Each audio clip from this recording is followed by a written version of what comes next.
بسم الله والحمد لله والصلاة والسلام على سيدنا رسول الله وعلى آله وصحبه وموالاه لا حول ولا قوة إلا بالله أما بعد. Saudara-saudara kaum muslimin rahimakumullah. Suatu hari ketika baginda Rasul masuk ke dalam masjid, didapatinya seorang sahabat tengah khusyuk bertafakur di dalam masjid. Sahabat itu bernama Abu Dzar Al-Ghifari. Dihampiri beliau oleh baginda Rasul, kemudian ditanya, "Hai Abu Dzar, begitu khusyuk dan tafakur engkau di dalam masjid, gerangan apa permohonanmu kepada Allah di tempat yang suci ini?" Abu Dzar menjawab, "Maafkan saya ya Rasul. Saya dari tadi di masjid di sini ini bukan berdoa. Lalu wirid juga tidak. I'tikaf ya setengah i'tikaf. Habis kenapa kamu di sini?" "Saya menghindar orang ya Rasul." "Menghindar orang kenapa?" "Terlalu banyak datang orang ke rumah saya nagih utang. Saya jadi bingung mau pergi kemana. Akhirnya saya pikir tempat yang netral, yang kira-kira orang nggak datang lagi, dia ke masjid di sini. Maka saya lalu ngetem di sini. Model ke masjid bukannya wirid, pikir takut diuber-uber utang." Baginda Rasul senyum, lalu beliau berkata, "Hai Abu Dzar, maukah engkau aku ajarkan satu doa yang kalau kamu amalkan Allah akan bebaskan hatimu dari perasaan dililit hutang." Bukan dibebasin hutangnya, dibebasin dari perasaan dililit oleh hutang. Sebab kalau ada doa yang kalau dibaca hutang biji lunas enak. Jadi ini jangan keliru saudara-saudara. Kalau diamalkan hati bebas dari perasaan dililit oleh hutang. Mau ya Rasul? Lalu diajarkanlah doa itu, Allahumma inni a'udzubika minal hammi wal hazan wa minal ajzi wal kasal wa minal jubni wal bukhl wa min ghalabatid dain wa qahrir rijal. Ma'asyiral muslimin rahimakumullah. Banyak di antara kita yang kalau diajarkan satu doa lalu tidak mengukur diri antara doa itu dengan pribadi kita. Padahal syarat di antara kabulnya doa sejak dari adab berdoa sudah diajarkan.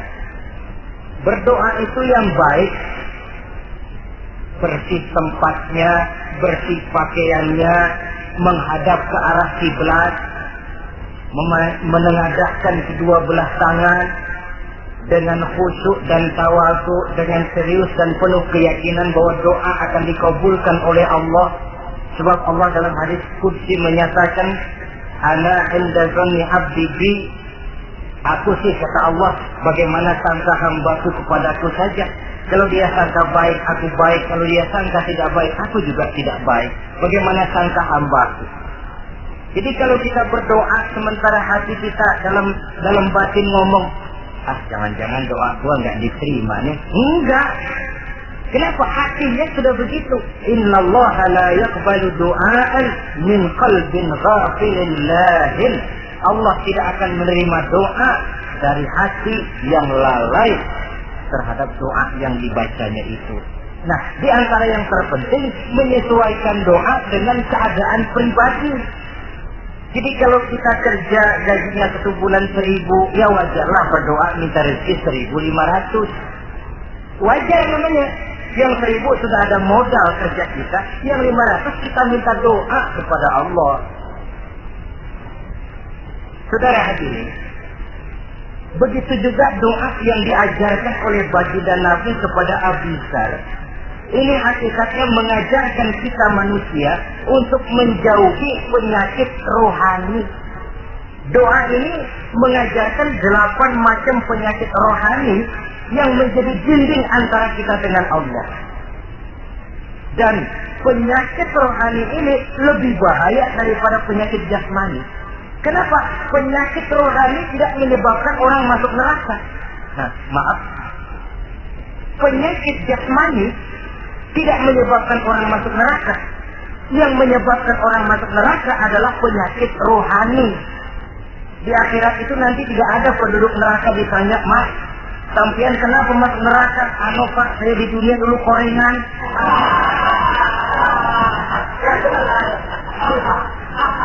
Itu korengan, liver, ginjal, darah tinggi, jantung, paru-paru basah, nek, ampem. Penyakit-penyakit jasmani itu tidak menyebabkan orang masuk neraka. Yang menyebabkan orang masuk neraka penyakit rohani. Apa namanya? Sombong, hasut, dengki, ujub, ria, merasa diri lebih hebat dari yang lain, tidak ikhlas. Itu penyakit-penyakit rohani. Maka di dalam doa yang diajarkan kepada Abi Dzar dan hakikatnya diajarkan kepada kita semua, Nabi menjelaskan 8 penyakit rohani. Saya sampaikan ini pada pertemuan kali ini karena sekarang penyakit rohani jarang mendapat perhatian. Sedangkan penyakit jasmani, anak kita pilek dikit pun sudah berangkat kita ke dokter spesialis anak. Kita pusing sedikit pun sudah berangkat kita ke dokter. Tapi rohani kita menjerit, batin kita menangis. Kadang-kadang kita pura-pura tidak tahu. Apa penyakit rohani yang ada dalam doa ini? Pertama, a'udzubika minal ham. Aku berlindung kepadamu ya Allah daripada sifat ragu-ragu. Sifat ragu-ragu penyakit batin. Apa yang bisa dikerjakan oleh orang yang selalu ragu-ragu? Bahwa sebelum bekerja harus menimbang, itu perlu. Tapi kalau cuma tiap hari menimbang, kapan memutuskan? Orang sudah kemana-mana, kita masih main timbangan. Maka orang yang ragu-ragu hakikatnya orang yang sudah mengubur sebelah kakinya sebelum berangkat. Ya. Iya, tapi kalau kita nanti jadi salah kan lebih baik nggak usah berbuat. Keliru. Salah karena berbuat lebih baik daripada tidak pernah salah karena tidak pernah berbuat. Sudah salah tapi berbuat masih lebih baik daripada tidak pernah salah karena tidak pernah berbuat. Saudara baca Quran salah lebih baik daripada nggak pernah salah karena nggak pernah baca Quran. Orang nggak pernah salah dong baca Quran. Bacanya kapan? Nggak pernah. Ya paham. Oh nggak pernah baca, kapan mau salah? Saudara hadirin yang saya muliakan, dan orang sering bilang, kegagalan pada hakikatnya adalah keberhasilan yang tertunda. Jadi kalau kita gagal hari ini, besok kita harapkan tidak akan gagal. Gagal besok masih ada hari lusa. Bagaimanapun usaha, kemauan adalah processing. Apalagi usaha untuk memperoleh sesuatu yang bernilai tinggi, bermutu mulia, panjang jalannya, banyak akibatnya, besar godaannya. Processing untuk mencapai sesuatu yang mulia itu prosesnya tidak sekali jadi kayak orang makan cabai. Itu hari dikelekat, itu hari terasa pedesnya. Untuk mencapai sesuatu yang mulia, panjang jalannya, banyak akibatnya, besar godaannya. Tapi bangunan bagaimanapun tingginya harus dimulai dari fondasi pertama. Kita bagaimanapun luhurnya harus dimulai dari langkah pertama yang walaupun kelihatannya sepele, tapi sudah merupakan fondasi ke arah yang lebih tinggi. Kadang-kadang kita ini kan inginnya yang serba cepat, seolah-olah sesuatu yang mulia itu bisa datang lewat proses simsalabim, abra-gedabra. Lalu yang kita mau terwujud di depan kita alangkah mudahnya. Dan dari kegagalan-kegagalan akan lahir pengalaman. Dan pengalaman, kata orang kuno, experience is the best teacher. Pengalaman adalah guru yang paling bijaksana. Kalau adik kita jalan di tempat licin, jatuh, besok dia lewat situ lagi, gak usah dipesan juga dia pasti hati-hati. Kenapa? Pengalaman. Kemarin gue lihat ini jatuh, sekarang harus hati-hati. Tapi kalau belum pernah jatuh, kita omelin kadang-kadang ngosok. Khawatir banget, sebelum juga jatuh, ngomel melulu. Tapi satu kali dia jatuh, dia sendiri akan hati-hati. Begitu kegagalan yang kita temukan dalam hidup merupakan nasihat bahwa seorang muslim tidak mungkin jatuh di tempat yang sama 2 kali berturut-turut. Kemarin lewat di situ jatuh lagi, sekarang lewat di situ lagi jatuh lagi, emang goblok dah. Bisa jatuh 2 kali di tempat yang sama kan namanya tidak mengambil pelajaran dari apa yang sudah dia temui. Jadi saudara hadirin, terutama adik-adik remaja, masa depan kalian itu merupakan harapan dari semuanya. Kami yang tua terlalu banyak berharap dari kalian. Sementara hari depan kalian lihat sendirilah, persaingan hidup makin tajam, tensi ekonomi makin tinggi, jumlah angkatan tenaga kerja yang masuk tidak jauh dari seimbang dengan lapangan kerja yang bisa disiapkan. Kalau kita dihambat oleh penyakit ragu-ragu, orang lain sudah berbuat dan kita masih menonton, boleh sangat jadi nantinya kita akan terpojok di sudut-sudut kehidupan untuk lebih banyak jadi penonton daripada jadi pemain. Lebih sering menjadi objek daripada menjadi subjek. Istilah Arabnya lebih sering menjadi maf'ul daripada menjadi fa'il. Namanya juga orang nonton, soknya kan kayak lebih pintar dari yang main. Wajar orang nonton bola ngomel melulu. Itu Maradona tolol, Maradona ditololin. Ajak sederajat goblok, ajak digoblokin. Kalau sudah dia disuruh main ke lapangan, gempor dia nggak bisa nih. Namanya penonton, dan wajar saja penonton juga kalau nggak surat nggak rame soal lapangan.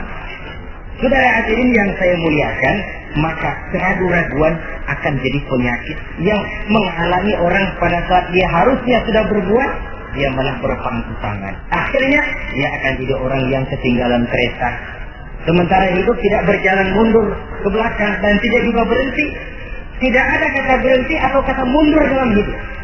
Berhenti kita diinjak orang, mundur kita hancur. Hidup ini seperti cerita tentaranya Tariq bin Ziyad ketika menyeberang ke daratan Spanyol di Selat Jabal Tariq. Sejarah menyebutnya Gibraltar ya. Itu bahasa Spanyol, lidah Spanyol dengan lidah Arab. Kita Jabal Tariq, dia Gibraltar. Kita Ibn Rushdi, dia Ibn Averus. Saudara-saudara, ketika pasukan sudah menyeberang ke daratan, seluruh kapal-kapal ini dibakar oleh Tariq bin Ziyad. Beliau sadar menghadapi tentara yang jumlahnya lebih banyak dari tentaranya sendiri. Maka seluruh kapal dibakar, lalu beliau pidato di depan tentaranya. Ayuhan nas, ainal maqar, al-bahru min waraikum, wal adu amamakum. Saudara-saudara, sekarang mau lari kemana? Kita tidak punya pilihan lain. Di belakang laut, di depan musuh. Mau pulang, kapal sudah saya bakar semua. Ini termasuk menghilangkan keraguan bala tentaranya. Mundur, kecebur, mati. Maju menghadapi musuh yang jumlahnya jauh lebih banyak, resikonya juga mati. Namun mati maju, mati syahid. Mati mundur, kecebur, mati konyol. Pilih. Ya tentu tidak ada pilihan lain. Menghilangkan keraguan di kalangan tentaranya, juga menghadapi kehidupan ini. Menimbang adalah perlu, tapi berbuat lebih perlu lagi. Jangan takut salah, karena salah berbuat lebih baik daripada tidak pernah salah karena tidak pernah berbuat. Kesalahan pada akhirnya akan mendidik kita untuk tidak salah lagi pada masa-masa yang akan datang. Ini penyakit pertama. Penyakit yang kedua, al-hazan. Penyakit duka cita. Manusia itu ehoknya terlalu besar. Kalau dia kehilangan sesuatu yang dia tidak senangi atau menemukan sesuatu yang tidak dia harapkan, dia bersedih. Kesedihan itu timbul sebenarnya karena ehoknya. Bapaknya meninggal, dia sedih. Sebenarnya kesedihannya bukan karena matinya bapaknya, tapi kesedihannya karena dia sudah punya orang tua lagi. Dianya itu yang dia tangisi, akunya. Perkara bapaknya mati, memang semua yang hidup mesti mati. Tapi dia nggak punya bapak, itu yang lebih dia sedih. Akunya ini. Ehoknya manusia ini. Seorang perempuan yang ditinggal mati oleh suaminya, dia menangis. Bukan karena suaminya yang mati, tapi karena dirinya tidak bersuami. Dirinya yang lebih banyak dia tangisi. Ehonya yang lebih banyak bicara. Oleh karena itu agama mengajarkan, kata Nabi, ahbib habibaka haunan ma asa ayyakuna baghidaka yawman ma wa abghid baghidaka haunan ma asa ayyakuna habibaka yawman ma. Cintailah apa yang kamu cintai sekedarnya saja. Sebab sangat boleh jadi yang sekarang kamu paling cinta, besok jadi yang paling kamu benci. Tapi bencilah apa yang kamu benci sekedarnya saja. Sebab boleh jadi yang hari ini paling kamu benci, besok akan kamu paling cintai. Saudara-saudara kaum muslimin, maka cintailah harta, cintailah kedudukan, cintailah harta benda, cintailah anak dan istri sekedarnya saja. Sehingga tidak berurat dan berakar. Sebab kalau dia sampai berurat dan berakar di hati ini, nanti ketika datang saat berpisah, kita seakan tidak mau menghadapi kenyataan. Kita seakan ingin lari dari kenyataan. Tetapi kalau bersifat ala kadarnya, seluruhnya sudah diperhitungkan. Oleh karena itu, untuk mengatasi sifat duka kita ini, kuncinya adalah iman. Siapa sih orang yang tidak pernah sedih dalam hidup ini? Tapi siapa orang yang tidak pernah senang dalam hidup ini? Tidak ada orang yang senang terus dan tidak ada orang yang sedih terus. Dia berganti. Bahkan itulah yang bikin hidup ini nikmat. Coba kalau hidup ini isinya ketawa saja, monoton. Sebaliknya kalau hidup isinya cuma nangis saja, bagaimana rasanya? Tapi ada senyum, ada tangis, ada duka, ada suka. Itulah bumbu daripada kehidupan. Cuma tentu saja saudara-saudara, duka cita yang pada dirinya akan membawa kebahagiaan, itu yang harus berani kita hadapi. Tapi duka cita yang tidak beralasan, itu yang jadi penyakit.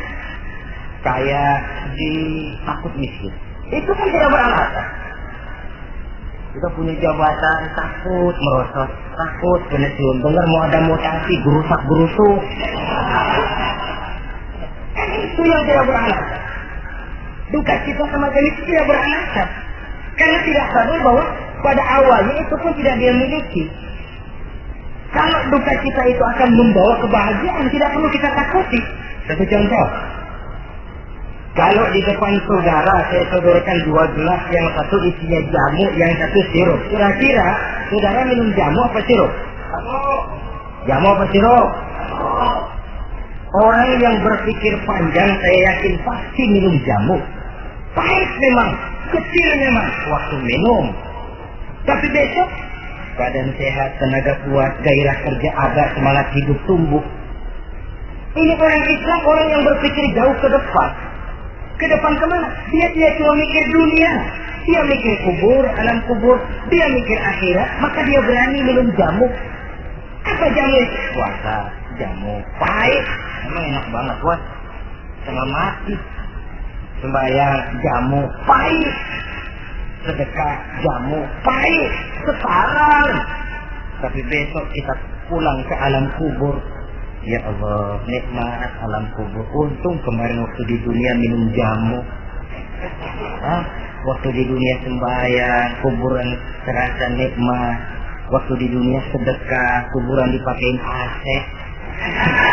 Padahal cuma goceng sedekahnya. Adapun orang yang di luar Islam, dia berpikir pendek. Yang dia lihat cuma yang di depan hidungnya saja. Dia nggak mikirin alam kubur, dia nggak mikir akhirat, yang dia pikirin cuma dunia aja. Kenapa gue mesti minum jamu pahit? Sirup nih, manis. Dia minum sirup. Manis memang waktu minum.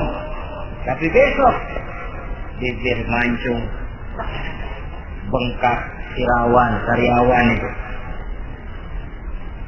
Saudara-saudara, sholat, sirup, tidak sholat, sirup, manis. Orang-orang puasa, dia tidak puasa, sirup, manis. Bakhil, pelit, sirup, manis. Apain sudah kaya, tumpuk aja tuh harta dagangan disedekain. Sirup, manis memang. Besok dia pulang ke alam kubur, baru terasa bibirnya pada bengkak.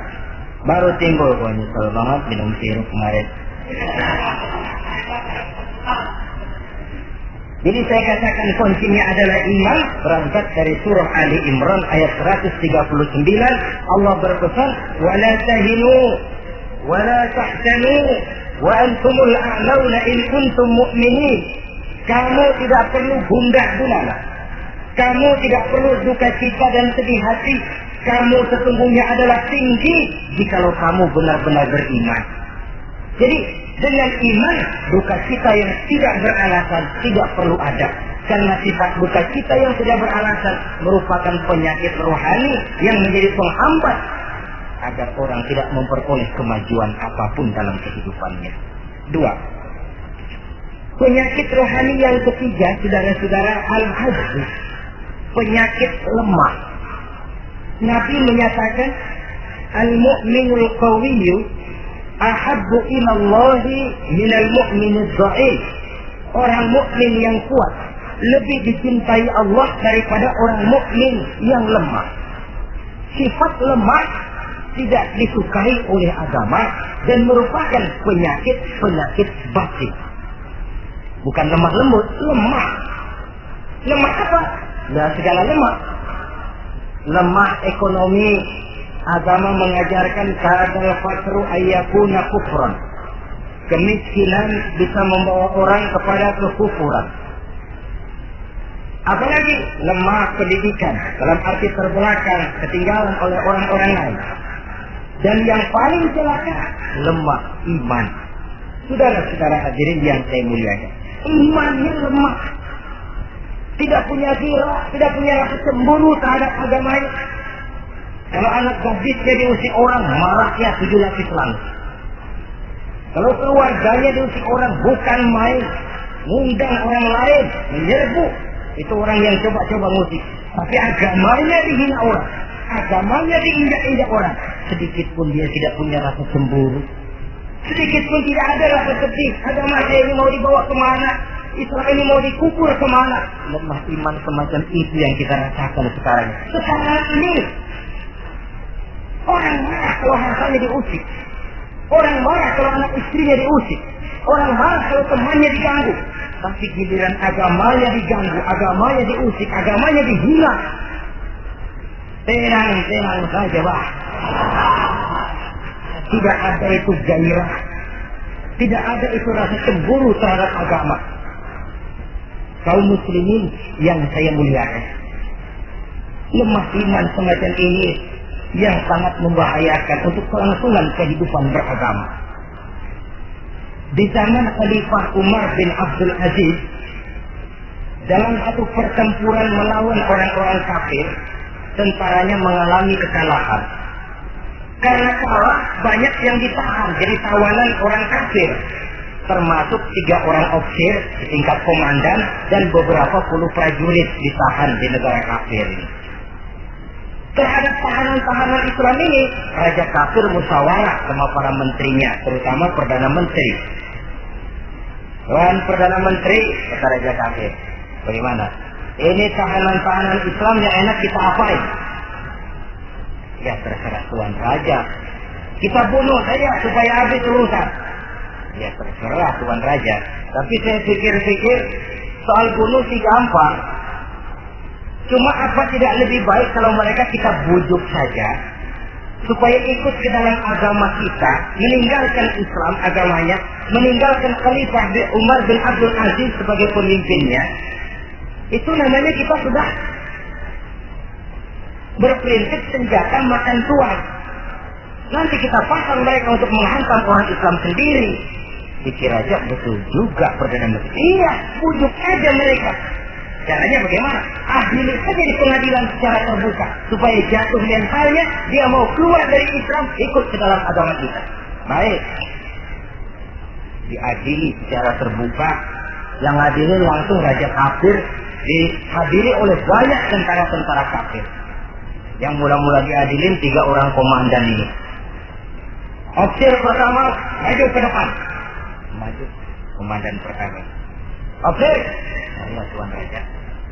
Kamu tahu siapa kamu sekarang? Saya tahu. Saya tahanan. Iya, kalau tahanan bisa diatur kan? Bisa diatur bagaimana Tuan Raja? Kamu mau nggak ikut saya? Meninggalkan Islam sebagai agamamu, meninggalkan Khalifah Umar bin Abdul Aziz sebagai pemimpinmu.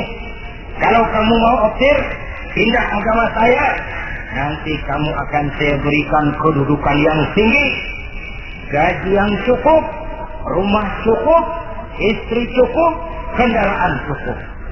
Pindah saja optir. Tuan Raja, bagaimana? Apa Tuan kira selama ini saya berjuang karena mencari kedudukan, mencari harta, mencari panda jasa? Tidak, Tuan Raja. Saya berjuang di bawah bendera Khalifah Umar bin Abdul Aziz li'i'la'i kalimatillah, untuk menegakkan kalimat Allah. Saya tidak akan tergiur dengan tawaran Tuan Raja. Kamu gila ya? Lari.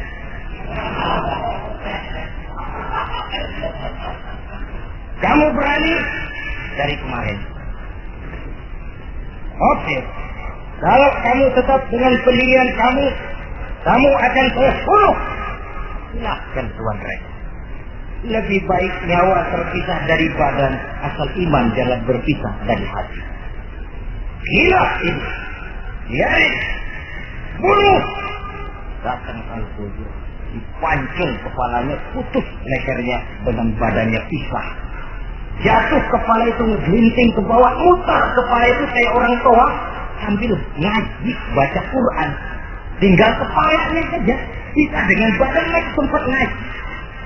Sampai Raja kafir bingung, minggir, ini ada kepala ngaji.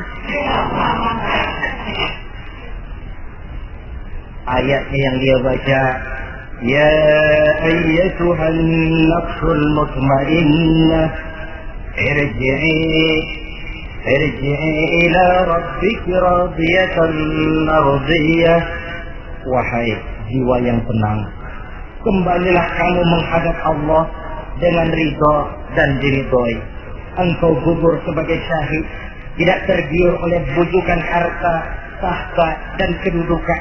Niatmu ikhlas karena Allah, kembalilah menghadap Allah dengan ridho dan diridhoi. Wadkhuli fi ibadi wadkhuli jannati, masuklah ke dalam golongan hamba-hambaku, masuklah ke dalam surgaku. Di penghujung ayat, matanya tertutup dengan rapat, bibirnya senyum menghadap Allah, gugur sebagai syahid. Raja kafir geleng kepala, dasar santri gila, sudah mau mati masih ngaji. Opsi yang kedua, komandan kedua yang jadi tahanan ini. Kata Raja, opsi kedua, saya Tuan Raja. Kamu sudah lihat temanmu, opsi pertama tadi? Sudah Tuan Raja. Mati kan? Mati. Kamu mau mati? Atau mau ikut saya? Keluar dari agamamu Islam dengan pangkat cukup, gaji cukup, rumah cukup. Bagaimana? Sudah Tuan Raja. Sudah apa? Sudah, jangan banyak omong.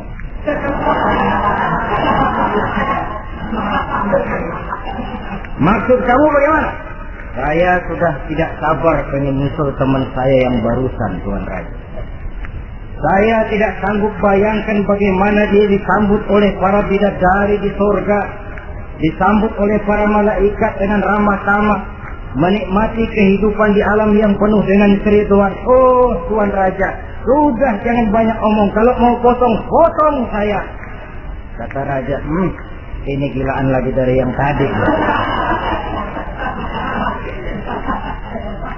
Yang tadi masih bisa diajak berunding, ini sudah minta dipotong. Ayo Al-Gojo, potong.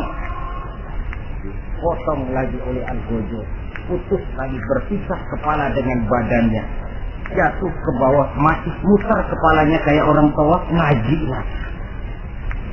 Ayatnya yang dia baca, wujuhun yawma idzin nadhirah, wujuhun yawma idzin nadhirah ila rabbiha nazirah. Wajah mereka pada hari itu berseri-seri, kepada Tuhannya mereka memandang, matanya terpejam dengan rapat, bibirnya senyum menghadap Allah. Syahid lagi yang ketiga ini.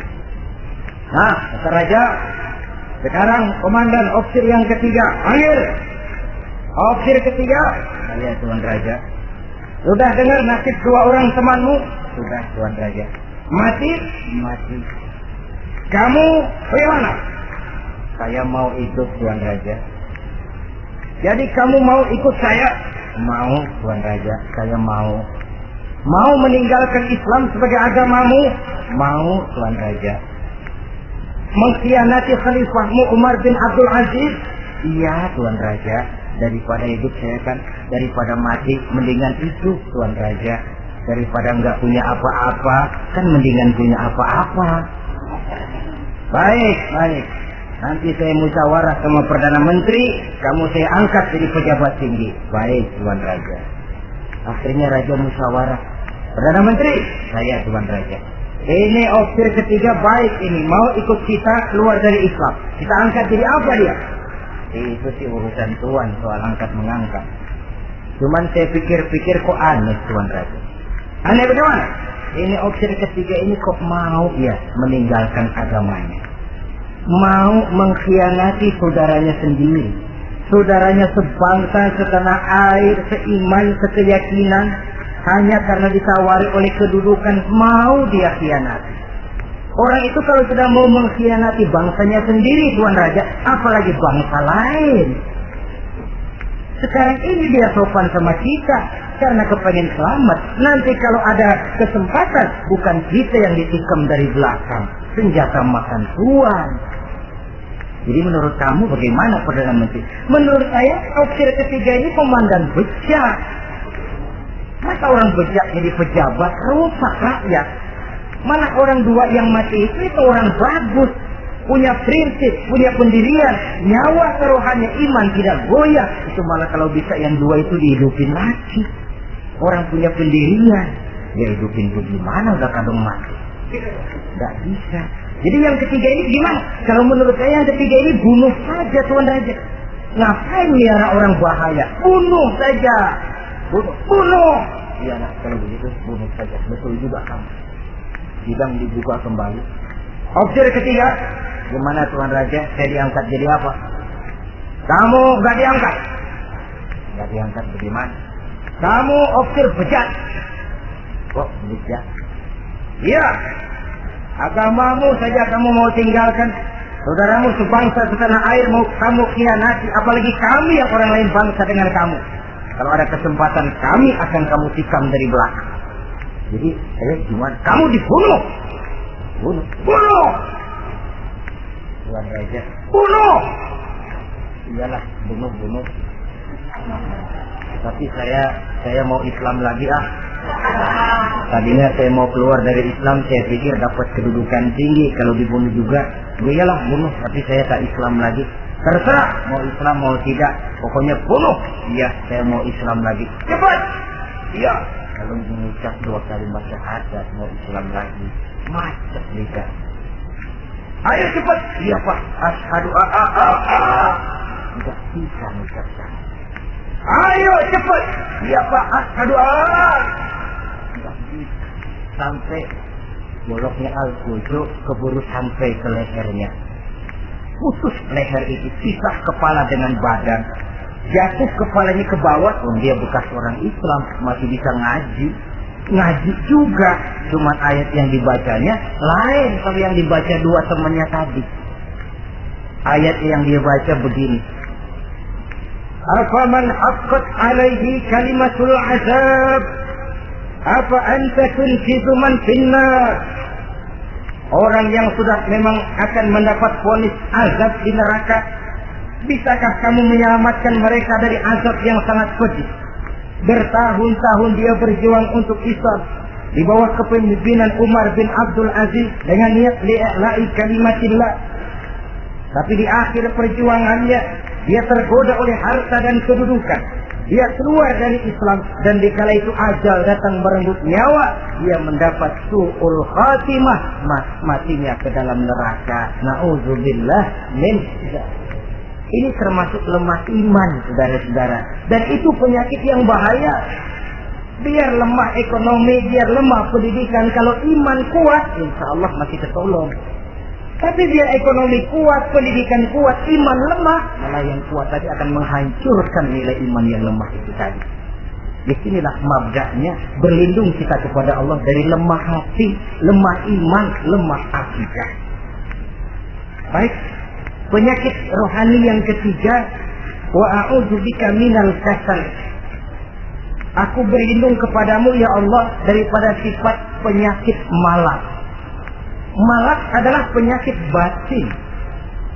Santai perlu, refreshing perlu. Tapi kalau tiap hari santai, apakah kita akan jadi generasi santai? Dan persoalan apa yang bisa kita selesaikan dengan posisi santai? An-Nisa ayat 95 menegaskan, La yastabil qa'iduna minal mu'minina ghaira ulil dharari wal mujahiduna fi sabilillah. Orang-orang yang berjuang di jalan Allah tidak sama nasibnya dengan orang yang duduk saja gelenggam, gelohom, ayam-ayam tanpa ada unsur darurat, yang hanya menunggu keajaiban dan yang turun dari langit, menghitung bintang bertebaran di atas cakrawala.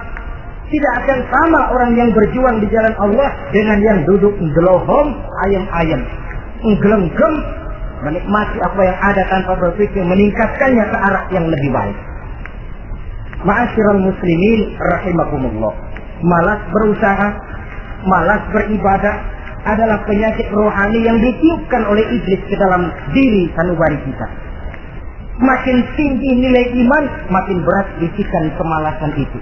Namun kalau kita bentengi dengan bahwa malas kita hari ini akan membawa penyesalan bukan besok, bukan lusa, bukan minggu depan, bukan pula bulan depan, tapi barangkali tahun depan, 5-10 tahun yang akan datang, untuk masa depan yang lebih depan di alam kubur, di alam akhirat. Akibat penyesalan di dunia akan terasa di sana nantinya. Allah telah memberikan hidup. Dalam hidup kita diberikan energi, daya dan kekuatan. Manfaatkan daya dan kekuatan itu untuk berusaha dan bekerja. Allah tidak suka kepada orang yang malas berpangku-pangku tangan menunggu keajaiban dari langit sambil berleha-leha.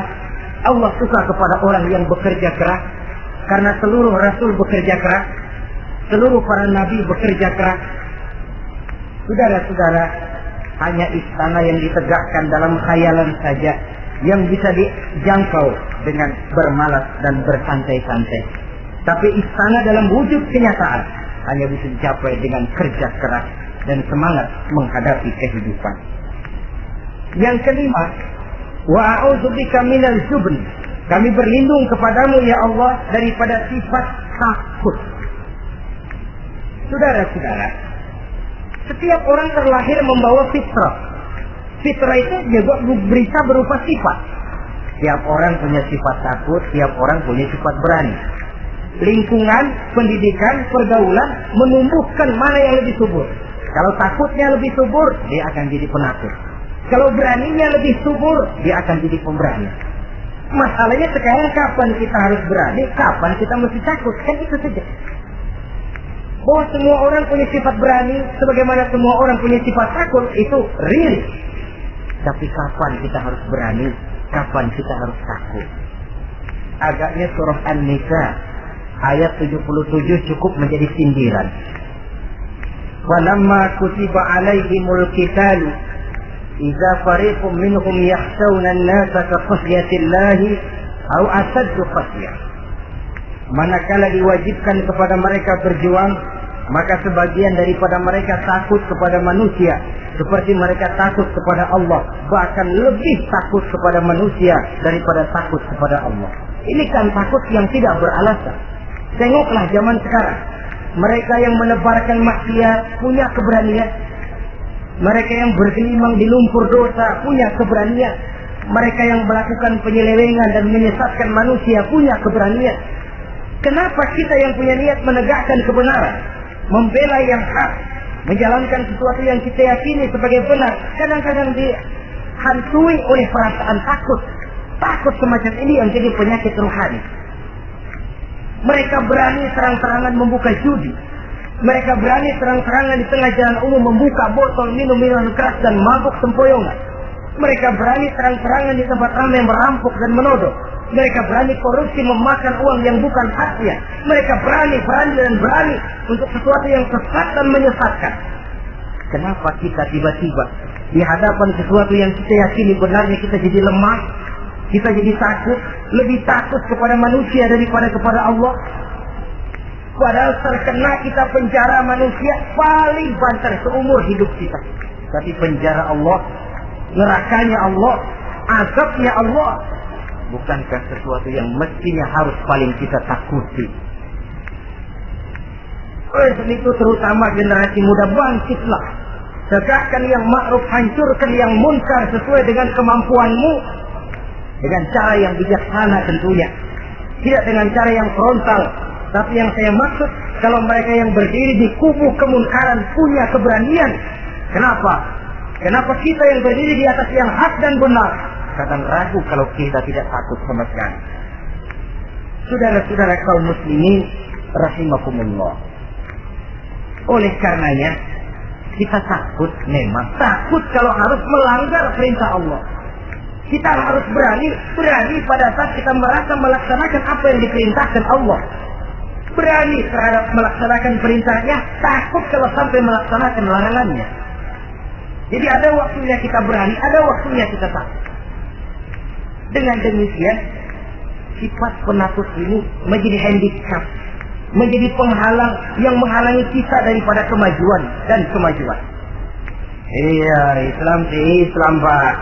Tapi kalau nanti saya dipecat, anak saya makan apa, Pak? Islam sih Islam, Pak. Tapi ini risikonya, Pak. Bukankah Nabi sendiri pernah memang memperingatkan, sayati ala ummati zamanun al-qabidu ala dinihi kal-qabid ala al-jamrah. Akan datang satu masa di tengah umatku di mana pada masa itu orang yang konsekuen dan teguh memegang agama seperti memegang bara di tangan. Dipegang tangan terbakar, dibuang bara terlepas. Konsekuen memegang Islam, resikonya berat. Melepaskan dan masa bodoh terhadap Islam bertentangan dengan batin. Dikala itu beruntunglah orang-orang yang teguh dan kuat memegang agamanya. Ma'asyiral muslimin rahimakumullah. Hanya sifat berani yang menyebabkan Islam berhasil menembus dinding Jazirah Arabia, memasuki Bizantium dan Persia, mendarat di Spanyol, memasuki Selat Jabal Tariq, pada gilirannya mewarnai hampir 2/3 belahan bumi, menjadi mercusuar di lapangan ilmu dan peradaban. Berani karena benar. Jadi yang saya anjurkan itu bukan berani babi. Tahu berani babi? Mau nyeruduk aja. Berani yang tanpa perhitungan itu berani babi namanya. Nyeruduk aja. Ya kalau kelempengan yang diseruduk tahu empuk. Tapi kalau yang diseruduk mesin gini kan bongkar kepalanya. Jadi bukan berani yang tanpa perhitungan, berani yang dengan taktik dan strategi. Sebab keberanian tanpa perhitungan akan menyebabkan kita menjadi orang yang ngawur. Dalam istilah sosial dinamakan trial and error, spekulasi namanya. Dan itu harus pulang kepada diri kita. Keberanian tidak bisa dipompakan, keberanian tidak bisa dicangkokkan, harus bermuara dari kita. Contoh saja, ketika Nabi dan Abu Bakar di Gua Sur, Quraisy kafir yang ngejar sampai di situ, kalau mereka nengok ke bawah, Nabi akan kelihatan. Abu Bakar sedikit grogi, Nabi tampil dengan mantap, la takhaf wa la tahzan ya Abu Bakar, innallaha ma'ana. Abu Bakar, kamu tidak usah takut, kamu tidak usah khawatir, Allah bersama kita. Keberanian timbul karena yakin ini jalan Allah, yakin Allah pasti akan bela. Keberanian itu nggak bisa dicangkokin. Tidak bisa cuma teriak, saudara-saudara, jangan takut, Allah bersama kita, mulutnya. Tapi kalau hatinya juga perang, apa iya, itu sudah tertarung di kaki sendiri. Jadi memang harus ada variasinya. Ibarat pepatah, tukang joget yang baik ngerti irama gendang. Kalau kita terlalu keras, gampang dipatahin orang. Kalau kita terlalu lemah, diinjak terus. Mestinya tahu kapan mesti keras, tahu kapan mesti lemah lembut. Sudahlah hadirin yang saya muliakan. Baiklah ya, itu penyakit yang kelima. Penyakit yang keenam, wa a'udzubika minal bukhl. Kami berlindung kepadamu ya Allah daripada sifat bukhl, pelit bin kikir alias medit. Ini penyakit rohani. Kenapa seorang bisa kikir? Karena dia tidak sadar. Pokoknya duit saya ya keringat saya. Dia tidak sadar bahwa itu amanah. Dia tidak sadar bahwa dia kadang-kadang diberikan kehormatan oleh Allah untuk menjadi kran yang menyampaikan rezeki kepada orang lain. Rezeki dia cuma lewat tangan saya. Orang bakhil nggak punya pikiran begitu. Yang ada yang di kantong saya, keringat saya, sama orang lain kagak ada urusan. Kalau dia sadar rezeki saya cuma lewat tangan, rezeki dia cuma lewat tangan saya. Dia berfungsi sebagai kran, rasa bakhil itu tidak perlu ada. Yang kedua, orang bisa bakhil karena jama'a mala wa addada. Suka ngumpul-ngumpulnya harta lalu ngitung-ngitung. Ngitung. Orang kalau terlalu ngitung kan yang ada kurang dulu. Kebangetan ngitung dulu. Aduh, 10.000. Kalau 15.000 aja enak aturnya. Dapat 15.000. Tanggung dikit lagi. Kalau 20 aja cukup dan ini. Yang nggak pernah cukup sesungguhnya. Jama'a malan wa addada. Kalau sudah kesini, dia akan sampai kepada yahsabu anna malahu akhlada. Dia akan menyangka bahwa harta itulah yang bisa mengekalkan dia. Ya, mengekalkan kebahagiaannya, ya, mengekalkan keluarganya, ya, mengekalkan umurnya, ya, mengekalkan kehidupannya sampai kepada tahapan keliru. Kalau sudah begitu, berat pisah sama harta. Duitnya 100.000, hilang 1.000. Yang hilang doang tuh yang dia pikirin. Yang masih ada yang 99.000 dia nggak ingat. Waduh, mati gua. Kenapa? Duit 1.000 hilang, mati. Mati. Padahal yang ada ketimbang yang hilang masih lebih banyak yang ada. Hilang itu yang 99, yang 1.000 yang dia ingat. Hilang 1.000, mati gua dah. Mati jadi. Kalau datang orang gantiin, lo jangan sederhana digantiin 1.000, bikin kencang nangis. Kenapa nangis? Kenapa bikin nangis? Coba yang tadi nggak hilang jadi 2.000 ya. Ingat yang tadi hilang. Kapan syukurnya kalau sudah jama'a malan wa addada, prosesnya akan sampai kepada yahsabu anna malahu akhlada. Memang harta itu bisa mengekalkan kita. Kapan? Kalau dia kita belanjakan di jalan Allah. Itu harta yang mengekalkan kebahagiaan. Kita berikan dia kepada yatim piatu. Kita berikan dia memperbaiki jalanan umum. Kita berikan dia membangun puskesmas. Kita berikan dia membangun masjid, pondok-pondok pesantren, memakmurkan majelis-majelis taklim. Itu harta yang mengekalkan kita. Adapun yang kita berikan, ya belikan pakaian pangkatnya toko. Bagus benar. Sekarang 4-5 tahun yang akan datang lari ke dapur.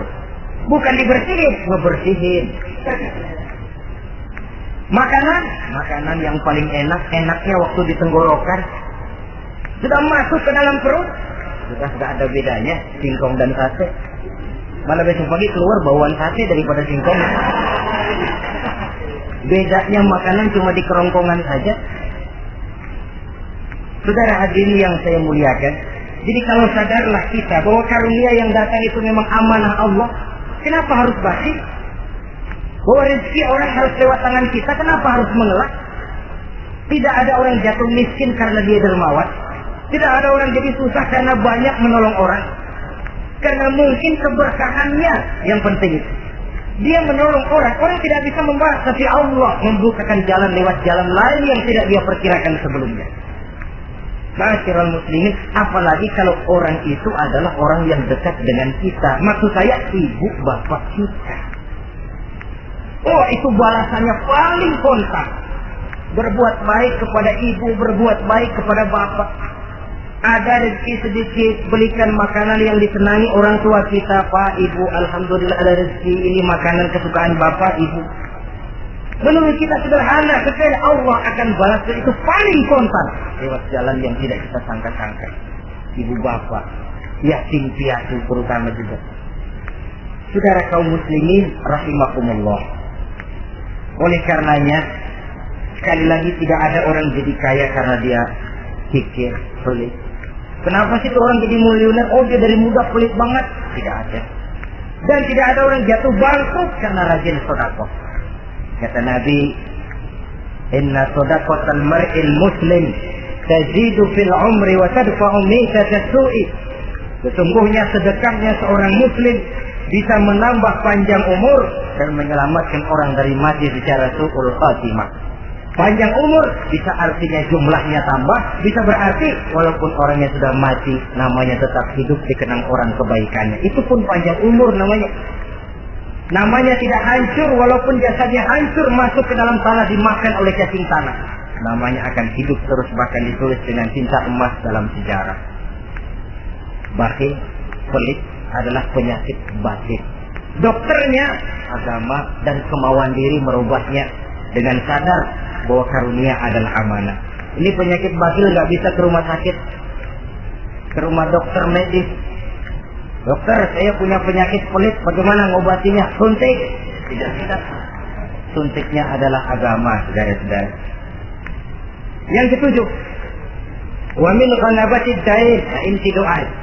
Saya berlindung kepadamu ya Allah, jangan sampai ada perasaan dililit utang. Bahwa kita hidup tutup lubang, gali lubang itu biasa. Tapi kalau gali terus nggak pernah nutup, ini mau kejeblos namanya. Utang lalu nggak bayar-bayar, namanya gali lubang, nggak pernah nutupin. Bahkan Nabi pesan, alaikum biddain, fa innahu hamun billail wa dani'un bin nahar. Kalau bisa kamu nggak usah ngutang. Kenapa? Utang itu siangnya bikin kita takut ketemu orang, malamnya bikin kita susah tidur. Coba dah kalau nggak bisa ngutang, berabe, malam nggak bisa tidur, siang takut ketemu orang. Jangan kepergok nih, belum ada duit buat bayar. Jangan ketemu, takut ketemu. Jangan kemari, takut ketemu. Akhirnya nggak kemana-mana, ngumprak di rumah. Tetapi adat hidup, saudara-saudara, apalagi kita yang ekonomi menengah ke bawah, biasa adat hidup itu tutup lubang gali lubang, saling menerima, saling memberi. Tapi yang diajarkan oleh agama, oke, gali lubang silakan, asal bisa nutupin. Kalau tiap hari gali lubang dulu, kan kejeblos akhirnya. Oleh karena itu, apalagi hutang ini menyangkut hukukul adami, hak manusiawi. Itu di akhirat nanti ya, taubatnya lebih sulit. Kalau saudara dosa kepada Allah, taubatnya cuma 3 caranya. Nyesel, berjanji tidak akan mengulangi, meninggalkan perbuatan jahat. Tapi kalau menyangkut hak manusia, cara taubatnya 4. Saudara mencuri sendal, cara taubatnya nyesel, berjanji tidak akan mengulangi lagi, meninggalkan perbuatan mencuri, lalu yang keempat sendal orang pulangi. Atau minta maaf dan minta ridho dari yang bersangkutan. Sebab ini menyangkut hukukul adami, hak manusiawi. Nggak bisa saudara nyolong sendal, taubat langsung kepada Allah, taubat Tuhan nggak lagi-lagi nyolong sendal. Tapi sendal orang dibekap terus. Ya belum. Nah termasuk masalah hutang ini. Ma'asyiral muslimin rahimakumullah. Jadi silahkan gali lubang, asal ada kemungkinan untuk nutup. Dan pada saat kesempatan untuk nutup datang, tutup dulu supaya besok bisa gali lagi. Pun kita kadang-kadang kalau ngutang begitu datang rezeki aja giliran mau bayar, rasanya kan berat. Masih ada keperluan lain. Datang yang lagi aja bang, datang lagi sok, datang lagi datang lagi sok. Kalau tarsok saja nembak terus, ya kapan-kapan mau kita bisa tutup itu lubang. Ma'asyiral muslimin rahimakumullah. Yang terakhir, penyakit batin waqah rijal. Kami berlindung kepada-Mu ya Allah, jangan sampai kami hidup di bawah bayang-bayang orang lain. Jangan sampai kami hidup di bawah pengaruh orang lain, hidup disetir orang lain. Badan merdeka tapi jiwa budak. Badan merdeka tapi mental budak. Kita hidup jadi robot. Kemana saja yang kita arahkan, ke situ kita berangkat. Hidup tanpa prinsip. Rijal. Hidup jadi bayang-bayang bagi orang lain. Alangkah tidak nikmatnya. Kehilangan kepribadian, tidak punya sikap mandiri. Itu pun penyakit rohani. Karena pada akhirnya nilai kita ditentukan oleh kepribadian kita. Kebesaran tidak bisa dengan nyempeng kepada orang lain. Kekayaan tidak bisa dengan mengakui leluhur.